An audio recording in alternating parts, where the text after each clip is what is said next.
Alors, j'avais dit que je vais faire une étude de cas aujourd'hui et je vais vous lire le courriel que j'ai reçu par rapport à cette étude de cas. Donc, le titre du courriel que j'ai reçu de Josée, c'est « Qu'est-ce que je fais avec les silences radio de mon runner ?» Alors, elle me dit « Bonjour Mélanie, je vis des périodes de silence radio prolongées de la part de mon runner. Ces silences-là arrivent après des échanges intenses et émotionnels.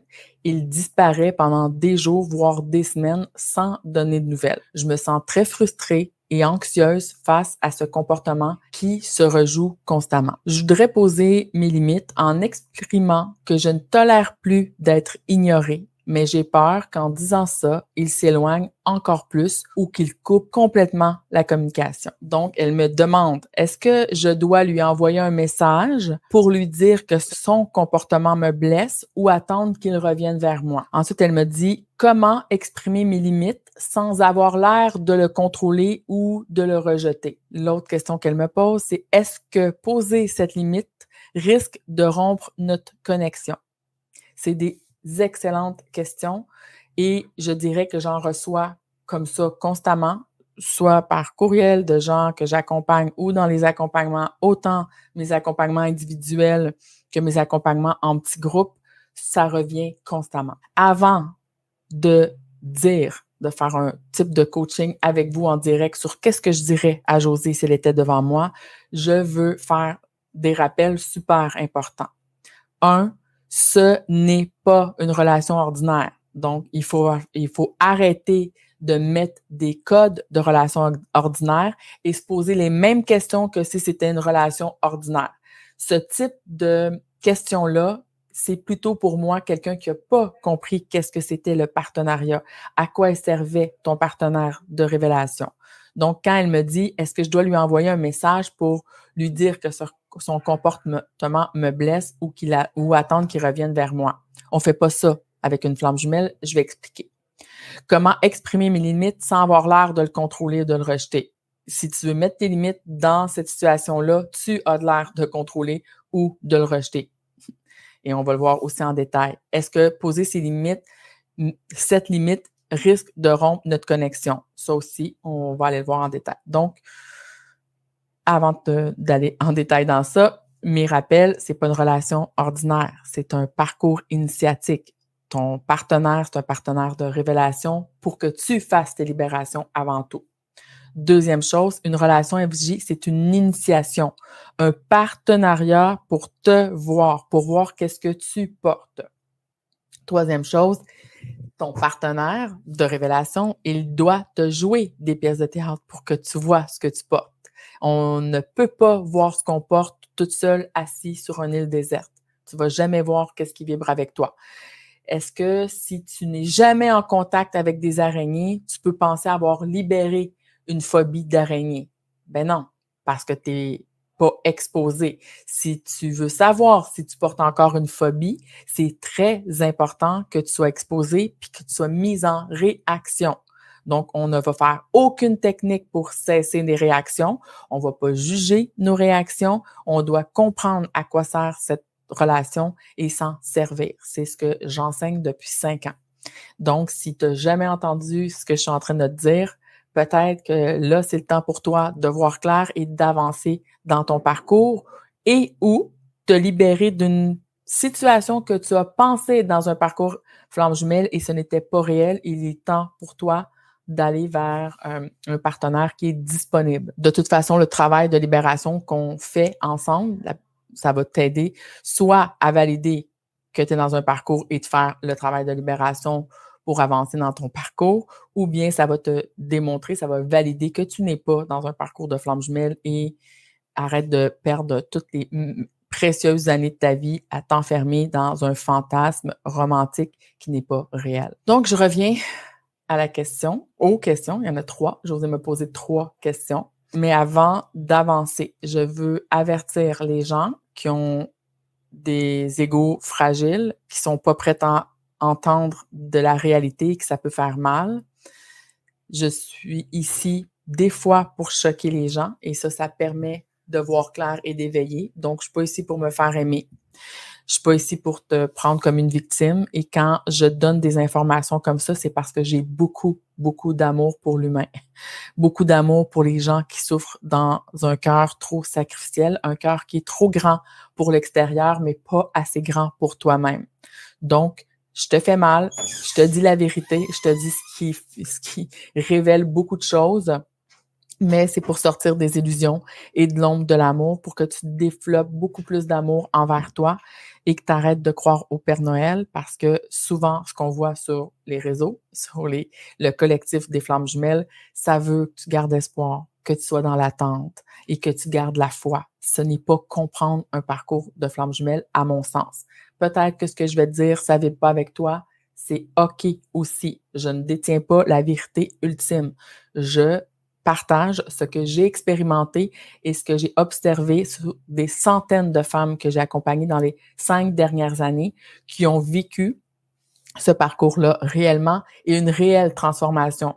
Les femmes, les gens, parce qu'il y a quelques hommes qui viennent avec moi aussi travailler, ils vivent de réelles transformations complètes.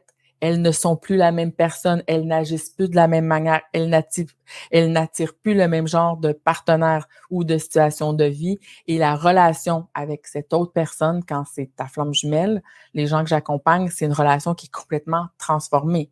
Sinon, ben, je t'ai pas donné les bons outils ou tu n'étais pas dans un parcours de flamme jumelle. Donc, j'ai mis mes mises en garde. Maintenant, ceux qui sont restés et qui sont prêts à entendre peut-être des choses choquantes, je vais continuer. Elle me demande comme première question, dois-je lui envoyer un message pour lui dire que son comportement me blesse ou attendre qu'il revienne vers moi? Je dis à Josée, si tu es devant moi, je vais faire comme si tu étais devant moi puis que je fais un accompagnement. Josée, cette pièce de théâtre, elle te fait réagir, donc ça indique que tu portes un programme inconscient. Il te met en vibration. Ton partenaire n'a pas le choix de te jouer des pièces de théâtre pour te faire réagir, te faire mettre en vibration tes programmes inconscients pour que tu vois ce que tu portes. Stop de focusser sur lui, ce qu'il fait pas, ce qu'il dit pas. Viens t'observer toi. Retournement de conscience vers toi. On se sert de lui pour se voir. Donc, il joue son rôle parfaitement de libérateur. Arrête de vouloir aller que lui change de comportement. J'ai déjà expliqué de plusieurs manières. Je vais reprendre celle que j'aime le plus, l'explication de la sauce à spaghetti. Puisque ton autre, il est révélateur, disons que c'est ton miroir. Et le miroir, il est multidimensionnel, donc il ne faut pas rester juste au premier regard du miroir. Mais on va se servir d'un angle de miroir pour l'explication aujourd'hui. Donc, disons que tu t'es mis de la sauce à spaghetti sur ton chandail. Tu en as échappé pendant que tu mangeais, peu importe la raison, on s'en fout. Donc, mais tu constates, oh, j'ai de la sauce sur mon chandail, j'ai une tache. Et que tu vas dans le miroir devant toi et que tu essaies d'essuyer la tache dans le miroir. Si tu comprends, dans le fond, à quoi sert un miroir, c'est juste le reflet de ce que tu es, tu vas trouver ça stupide tout de suite. Tu vas me dire, ben Mélanie, qu'est-ce que tu es en train de faire? La tâche, elle partira jamais. Et que je m'obstine avec le miroir puis que je dis, mais franchement, c'est quoi ça? J'arrête pas de frotter. J'ai beau mettre du vinaigre, du Windex, de l'acide, n'importe quoi. La tâche, elle ne part pas. Ben parce que je manque d'intelligence, parce que je comprends pas comment que ça se passe dans la réalité de comment que ça fonctionne un miroir. C'est la même chose pour moi quand je vois une personne qui me dit je devrais lui dire ça, faire ça, de faire toutes sortes de stratégies pour que l'autre change alors qu'il joue un rôle de révélateur sur toi. On n'essaie pas d'aller dire à l'autre comment changer, pourquoi changer, etc. C'est comme on observe, wow, quand il fait ça, ça me fait réagir. On saisit le rôle de l'autre. Donc, c'est vraiment important. Ce comportement te blesse, donc tu dois observer pourquoi. Souvent, c'est parce que tu es dans des attentes. La première chose à faire, c'est premièrement de comprendre ce partenariat-là. Deuxième chose, de cesser d'avoir des attentes. Des attentes, pourquoi? des attentes qu'ils te choisissent, des attentes qu'ils viennent te nourrir, qu'ils viennent te sécuriser émotionnellement, qui viennent répondre à tes programmes de survie émotionnelle, des programmes d'amour sacrificiel. Impossible. Jamais il y a un système d'alarme chez cette autre personne-là où est-ce que jamais il va venir répondre aux besoins de ton ego. Les programmes inconscients d'amour sacrificiel, ça fait partie de la structure de l'ego. Donc, oublie ça tout de suite. Et je comprends que c'est dur d'entendre ça. Je comprends que ça fait mal parce que tu dis oui, mais moi, je veux qu'il m'aime, je veux qu'il me choisisse. Ça me fait mal quand il me choisit pas, quand il me répond pas, quand il est en silence pendant des journées. Je comprends tout ça. Mais si tu es réellement dans un parcours de flamme jumelle, c'est primordial que tu comprennes à quoi sert ce parcours d'initiation. C'est un parcours initiatique. OK? Ça, c'est pour la première question qu'elle me pose, Josée. La deuxième question que Josée me pose, c'est comment exprimer mes limites sans avoir l'air de le contrôler ou de le rejeter? On met des limites, je l'ai dit en début de direct, parce que ce n'est pas respectueux et qu'il y a un abus. Je mets une limite parce qu'il y a un abus. On m'abuse physiquement, psychologiquement, émotionnellement, sexuellement, financièrement. Il y a un abus. Ici, une personne qui te répond pas, il y a aucune forme d'abus. Surtout si c'est ta flamme jumelle, c'est important qu'elle joue le rôle de pas te répondre pour que tu observes que toi, quand quelqu'un, surtout cette personne-là, qui est très importante au niveau émotionnel pour toi, énergétique, etc., qui a un lien spécial, quand il te répond pas, ça te fait réagir. Et donc, tu dois observer toi. Il ne te manque pas de respect, il ne te doit rien. Est-ce que vous êtes en couple? Ma question, c'est est-ce que vous êtes en couple? Tu es en couple avec cette personne, il y a un engagement qui est voulu de la part des deux personnes. Donc, s'il n'est pas en couple avec toi, ne demande pas à cette personne d'agir en couple avec toi. C'est un partenariat et c'est pas un couple. Un couple, c'est la volonté de deux personnes d'être dans cette relation et qu'on bâtit ensemble cette relation. Ça, c'est très important. Et si tu es dans une relation où est-ce que tu as des relations sexuelles avec cette personne et que tu n'es pas en couple, ben, pose-toi la question, est-ce que toi, c'est dans tes valeurs? Est-ce que tu fais ça parce que tu as peur que cette personne-là parte en courant? Donc, tu te manques de respect envers toi-même. Ce parcours, il va te pousser à te respecter plus, à ne plus t'abandonner, à changer complètement tous tes schémas d'amour sacrificiel. Et ça fait partie d'être dans les sacrifices. Quand tu te dis, ben non, on n'est pas en couple, mais tu sais, il veut avoir de la sexualité avec moi, ben ça te démontre toi. Qu'est-ce que tu fais avec ta propre valeur? Si tu avais réellement de la valeur, tu te donnerais pas sexuellement à un homme qui veut pas bâtir un couple avec toi. Mais si tu le fais quand même, c'est parce qu'il y a des peurs en dessous et que tu ne vois pas ta valeur. Et tu penses que ça, c'est être en couple. Ce n'est pas être en couple. Aujourd'hui, on peut livrer de la sexualité. Tu peux payer pour de la sexualité. D'ailleurs, ça a toujours été le cas. Mais aujourd'hui, c'est encore plus facile. Donc, c'est une forme d'échange. Échange énergétique beaucoup aussi, parce que l'énergie sexuelle, c'est de l'énergie vitale. Et toi, ben, tu considères cet échange-là en disant, ben, si je m'offre, ben, ça veut dire que je suis importante pour lui, puis que sûrement qu'on est dans une forme de couple. Non, ce n'est pas la réalité. Donc, il faut savoir mettre des limites envers toi avant d'essayer d'aller mettre des limites envers une autre personne. Donc, pose-toi la question, pourquoi que tu ne te respectes pas à ce point-là et arrête de dire que c'est l'autre qui te respecte pas. Parce que souvent, ce n'est pas la réalité.